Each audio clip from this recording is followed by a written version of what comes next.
Hello YouTubers, Dave with Smiles Flies. Good to see you guys. I missed a day yesterday with my videos because I try to do them every day, but it doesn't always go as planned. But anyway, today I'm coming at you. We're going to be tying up, being that we're getting closer to fishing season, I decided to start tying up some stuff for stockies. And I know that this works well on trout in my area, and I've heard other people talk about it in other states.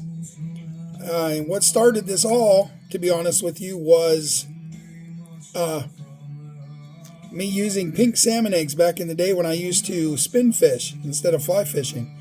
And I decided to start tying up some pink patterns to try with the fly on stockies. And boy, does it ever work on the stockies. So what we're using right here, I'll show you in 1 second. It's a wide gap dry fly hook, to be honest. It's Freshwater Series Big Gap Dry Barbless from Arex, the best company for hooks out there.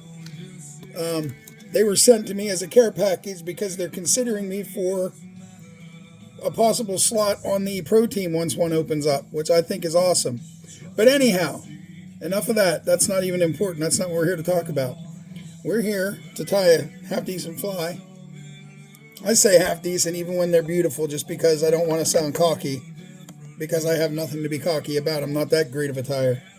But anyway, we're going to start with the usual, the thread base, thread bed, whatever you may like to call it. I'd take my time. Got a little classic rock in the background. I'm not sure who these people are that are trying to sing like or do a Metallica song, but they are butchering it. I'm sorry about that. I'm a big Metallica fan, so anything that doesn't sound right by them, somebody trying to copy them, I'm going to pick on it. That's just me. And I'm taking my thread well back into that bend of the hook. For this pattern, you kind of need to. You want it to have a little bit of curvature to it. And then I'm going to work my way right back up to the hook eye. I'm going to stop. I'm going to snip off my tag end using that Flysmith bobbin and these Flysmith scissors. You guys at flysmith.co, go get you some. I'm telling you, you won't be glad you won't be sad that you did. So now normally I try to put a bead on this hook. Actually, I'm going to go beyond normal. I'm just going to do the bead. I'm going to put a half hitch in here, snip my thread off, get the bead, and pray it slides over that thread. It should. And when I'm putting a bead on, I like to put my hook in the jaws a different way. It helps me a lot, and this might be a good tip for you guys too. I don't know how you do it, but you got to try to do it the easiest possible way, and sometimes there's really no easy way to do things. You just develop different ideas. And we're going to be using pink, so I don't know. I'm thinking I don't even have a pair of tweezers with me right now. That's going to make this very interesting. I probably shouldn't even bother with the bead, to be honest, just because I already know there's going to be a fight trying to put it on without tweezers. Actually, I do have tweezers here. I've got a whole stack of them. I keep forgetting I bought a brand new bunch. I bought these off AliExpress. They come with like 6 pair. And I tell you, they're not bad tweezers at all. They're not, I mean, they're decent quality. And I think they were right around $5 plus shipping. So it cost me like 8 something to the door for 5 pairs of nice tweezers. That's not a bad price at all. So sorry to be wasting a little bit of time here. I should have been ready, but you know, I like to come on and get it going. So anyhow, once again, this is going to be a pattern. It's kind of almost like a pink caddis type thing, to be honest. Whoops, I got to turn that the other way. And I don't know what it is about the stockies, why they love these so much. But it's something that I found a while back. Like I said, it started when I was a spin fisherman, or with my regular rod and reel. And I would go, and all I would have to take with me would be a bottle of pink salmon eggs. And I would sit there and I would destroy stockies all day with it. I mean, all day. And, you know, catch 30, 40, 50 fish a day easily. Just on those simple. So, anyhow, moving forward, once I became a fly tyer and transitioned over to fly fishing, I decided that I was going to develop a few pink patterns. And Well, this is one of them.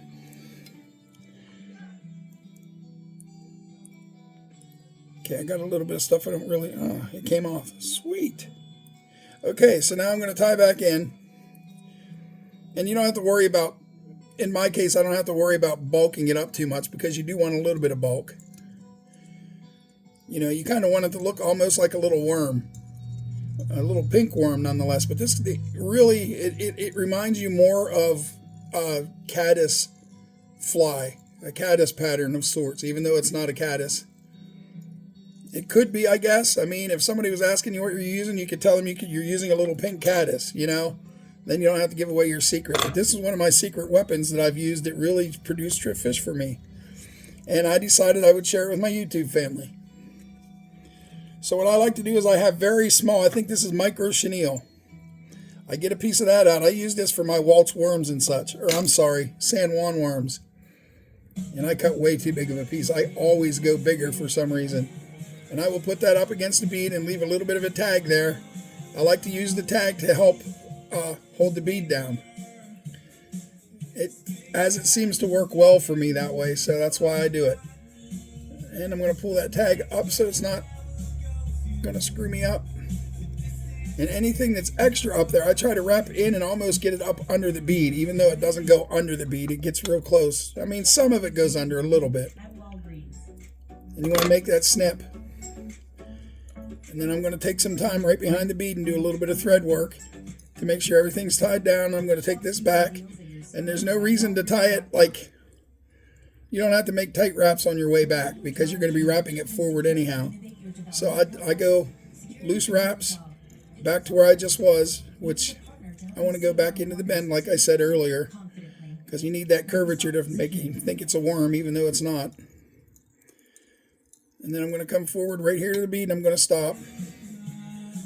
You know what? I'm going to do one more thing before I get too far. I haven't decided if I want to use like this fluorescent pink or if I'm going to use this translucent pink. I'm going to use the translucent today because I like the way this feels better. I get this stuff at Fly Tires Dungeon. It's real nice. I mean, it's nothing up there like the Fly Smith quality, like his Gatorback and his latex is top notch, but it works for me very well. And as does his, but you know, this is just what I'm using in the video today. Can you tell I get a little bit of guilt when I'm not using Fly Smith products? I don't know why. I really like the guy. I like what he's done. He's a great fly tire, and he's become a good friend to me. And I just feel guilty when I'm not using his stuff. It's crazy. I'm certain that he wouldn't give two shits either way the wind blows, but you know, it's a me thing. I like to respect him. I give him a lot of respect. I really do. All the fly tires. That's why over on TikTok, I have managed to build myself a pretty good channel.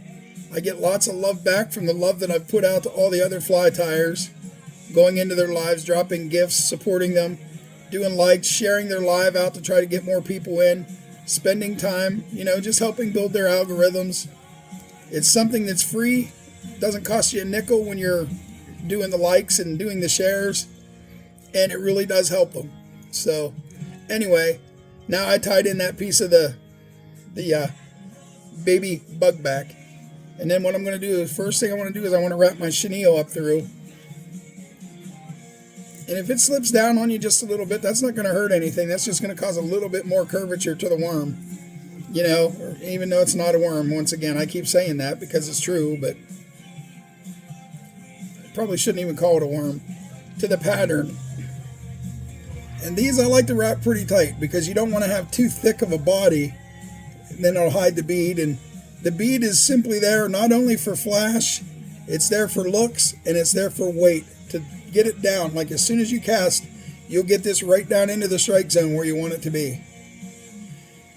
My strike zone is usually 5 yards above and 5 yards below me.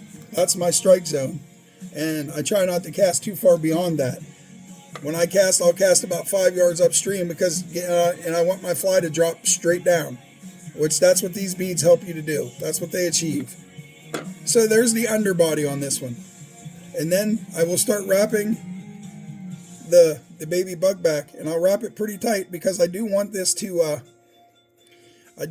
get a little bit, it'll take away from the thickness of the chenille, which I can't say that that's important, but I can't say that it's not. So it's just something I do to satisfy my own worries, really. I'll be perfectly honest with y'all.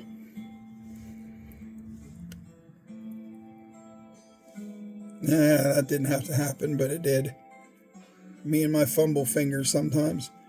But anyway, and I don't tie in any wire. I use no segmentation on this.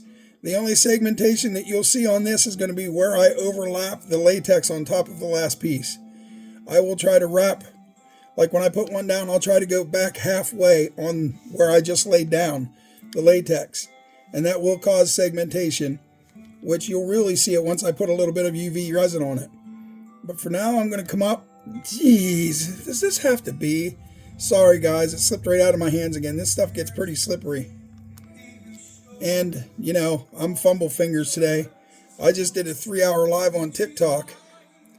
And boy was I, my goodness, my average count was 160 people, which my highest average before that was like 30 some.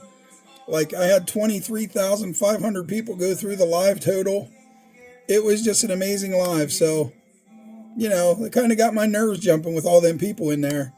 The gifts were flying left and right. It was just an amazing live. What a fly tire wants, man. I'm going to take this the whole way up to the top, the whole way to the back of that bead. Ooh, the whole way to the back of that bead. And when I'm up there, I usually wrap 2 times there for a reason. The reason is I'm trying to thicken it up a little bit because you pull tight and it pulls it down in. And look how nice that turns out. You'll see here in a minute once I get a little bit further. And I wrapped it in pretty good. And I will take this, now that I know that I have it wrapped in, if you pull this real hard, you can cut it and you're not going to see the end of it. It's not, the tag end where you cut is going to slide back in like that, and you can't even tell that I cut it, which is a good thing. So there's that. And there's only really one more thing that I like to do with these. I wasn't even going to do it, but I'm going to try to show you guys exactly what worked for me. And these patterns, I'm telling you, are fish catching machines. So I'm hoping that you guys go ahead and tie these up and get out on the water with them. And if you have the luck that I have, please come back and comment and let me know. Because most fishermen, most fly tyers aren't going to give away their secrets. This is a secret of mine. This has done so well for me. So well. And then my buddies saw me catching fish, wanted to know, so I told them what it was. I went home and tied like 25 of them, went back out with my buddies a couple days later and gave them all like, a half dozen or so. And they had an incredible day fishing and thanked me for it.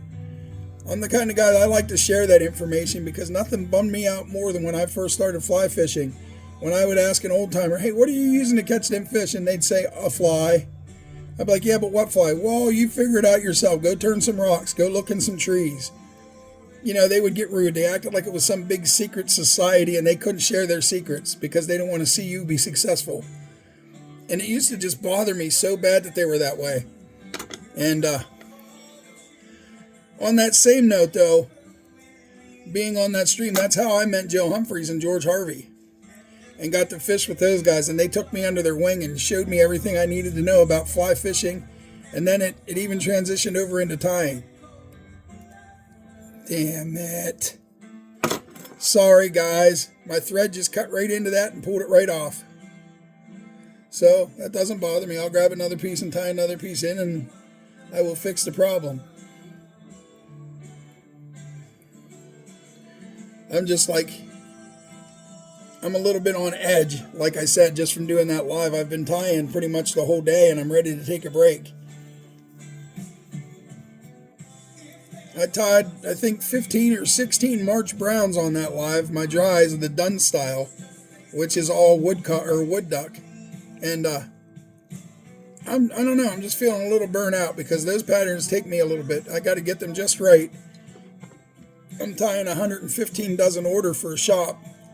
The same shop that I just finished about a month ago, I finished a 200 dozen order for.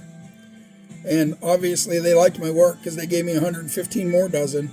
And then when I get the 115 done, he says he's going to have 50 to 70 more. And then once I get that done, he's going to give me another order for the same amount.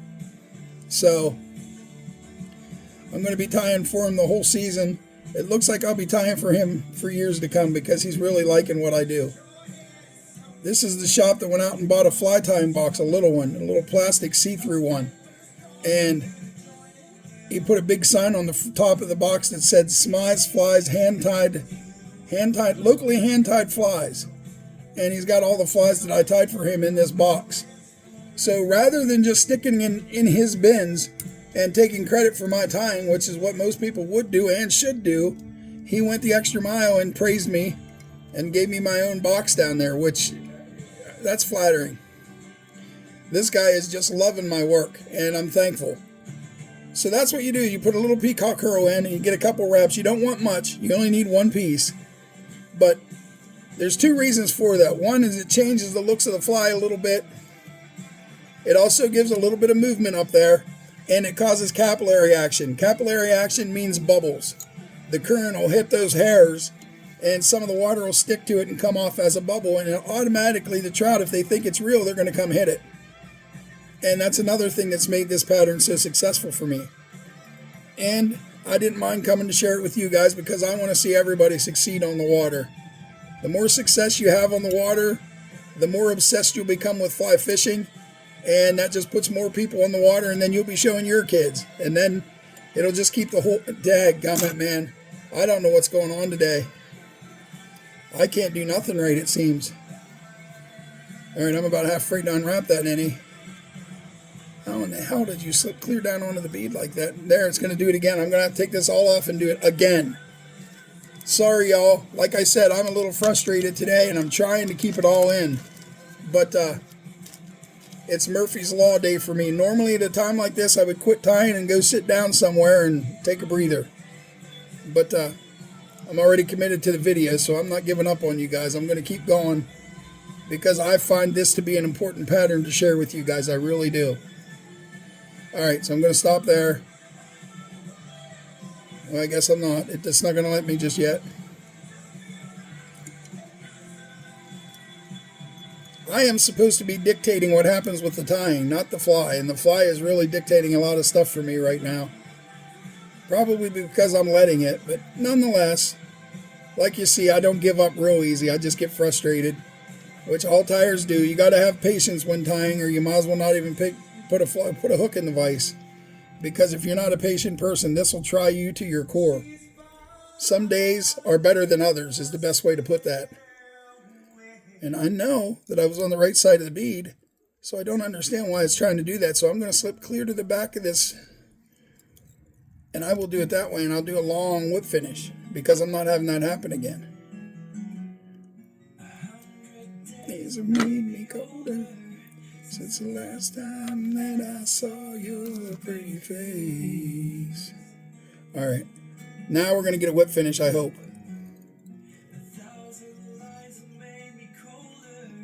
It's what I love about when you start this. You have like a little crosshairs type thing in your thread, and you can pretty much aim right where you want to lay it.